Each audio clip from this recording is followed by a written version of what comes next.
Go to a little tangent real quick. Was that the wrong thing to do? To throw that money at a time that this economy needed somebody to do something dramatic? Are you suggesting that the things they did was wrong? No, there were two policies, one of which was more important than the other. The monetary policy that Ben Bernanke pursued at the Fed, particularly after the Lehman crisis last year, of a massive expansion of the monetary base, was clearly the right policy, and that's the policy that Milton Friedman would have recommended had he still been alive. Who was a great monetarist. Who was a monetarist, and saw the cause of the Great Depression as being bank failures and monetary tightening by the Fed. We learnt that lesson. The other policy, the Keynesian policy, involves adding an enormous deficit on top of an already large structural deficit, and I don't think that that has been anything like as important in getting the economy out of the Depression scenario. And I think one has to make that distinction. The fiscal policy could turn out to be okay as long as we know how to stabilize it. But right now we don't. Right now we are clearly out of fiscal control. And at some point, the world is going to wake up to that and say it is no longer sensible to pile these bonds up in a reasonable expectation that the United States will either depreciate the debt away by letting the dollar fall through the floor, or will actually start to call into question its own commitment to these payments. I mean, default is not a scenario we can rule out. Let me put it that way. Default is not a scenario we can rule out. When you look at the unfunded liability... default on our debt, and therefore, what does that mean? What will happen first is that we'll default on the commitments made under the Medicare and Social Security systems. That default, the domestic default, on our, as it were, domestic creditors, is an almost certain outcome. The only question is which president takes it, which president grasps that nettle and admits that we cannot possibly fulfill those commitments. The other question of default seems to me less likely. We're not likely to default on our outstanding bonds held by foreigners. But foreigners may begin to question the sustainability of a fiscal policy that requires us to borrow $1 trillion a year.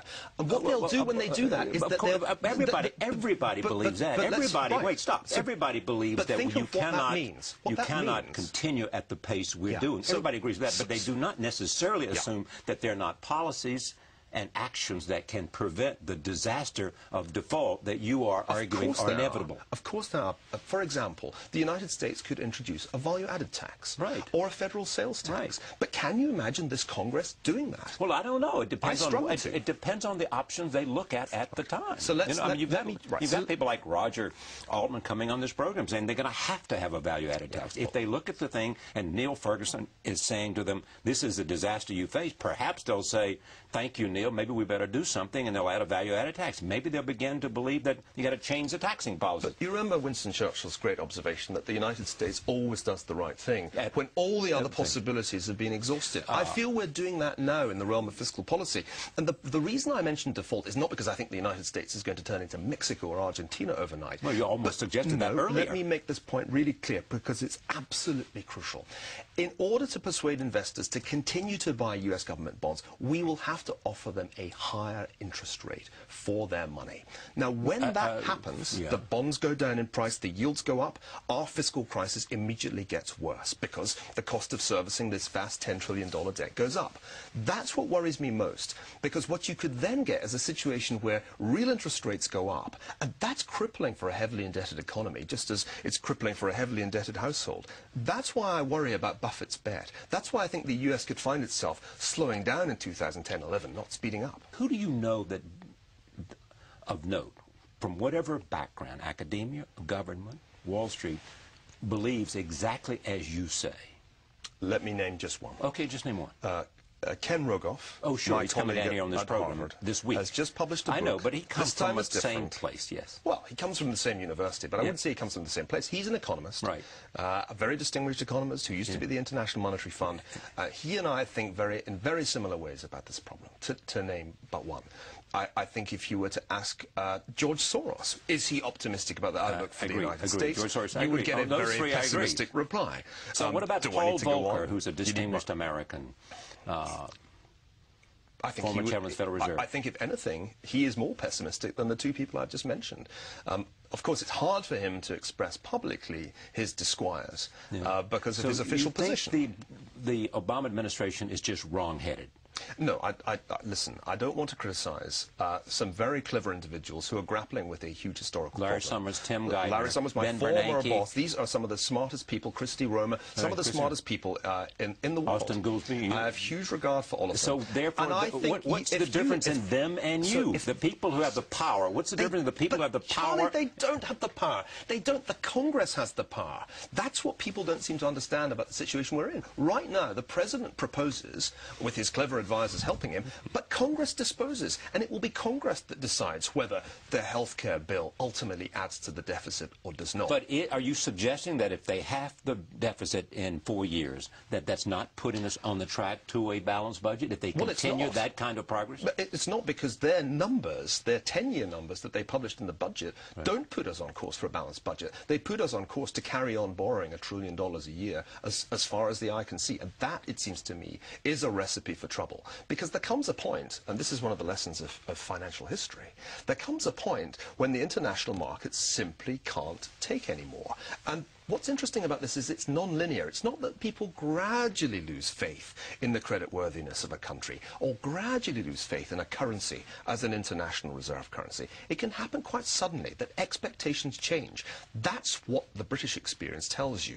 In 1945, Churchill still thought of the British Empire as a mighty force, equal in power to the Soviet Union and the United States. But it was a heavily indebted empire. Debt GDP was about 250%. What's more, the British then embarked on healthcare reform, the National Health Service, thinking that they had limitless funds to devote to rewarding themselves for the sacrifices of the war. I remind you that the American healthcare reform that is proposed is supposed to be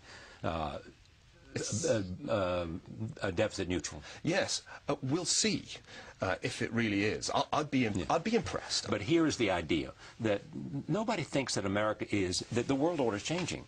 You know, and you point that out. There is a new economic order and there's a new political order. We know that there's a level of shift of power to the east. You know, and the president knows it. Everybody in Europe knows it. That's not an idea that people are suggesting is not true. But it's not that they don't say it, but do we really grasp what this means? For 500 years, the world has moved in the direction of the West. And the United States was the last of the great Western powers to benefit from this shift of resources from East to West. We're living through a change that ends 500 years of history, a great rebalancing of the world that will see Asian powers become equal in their stature, in economic terms and then latterly in geopolitical terms. Is it a zero-sum game? It can be. Well, but is it? Well, is a lot depends, or not? Right? Is it? Maybe the United States is better off with a smaller share of a larger pie. Of course, but you know, the share is always going to be getting smaller as these Asian economies grow. And as we slow down. My point and I think the big question, which I don't really see being addressed, is how do you cope with the rise of a credible rival? The Soviet Union was never going to have an economy the same size as the United States. It never came close. And today Russia's economy is 4% the size of the US. We are facing a genuine superpower, a real economic rival. And I don't think American foreign policy has yet adapted to that. I think there's an assumption in Washington that we carry on with Chimerica. What would it do if it's to suggest it had adapted to that? What would it do? So let me put it this way. There is a very clear dilemma which isn't often enough discussed, and that is this. Do we accommodate China's rise, and do we accept, rather as Britain accommodated the rise of the United States, that one day it will in fact be the dominant power in the world, and we just better live with that? Or do we try to balance it the way the United Kingdom sought to balance the rise of Germany, by making alliances with the other powers in that region, India being the obvious candidate? That is the dilemma that is right at the heart of US foreign policy today. And yet I have the impression that we're so distracted by our colonial wars, and I call them colonial wars quite consciously, in Iraq and Afghanistan, that we don't see that big picture.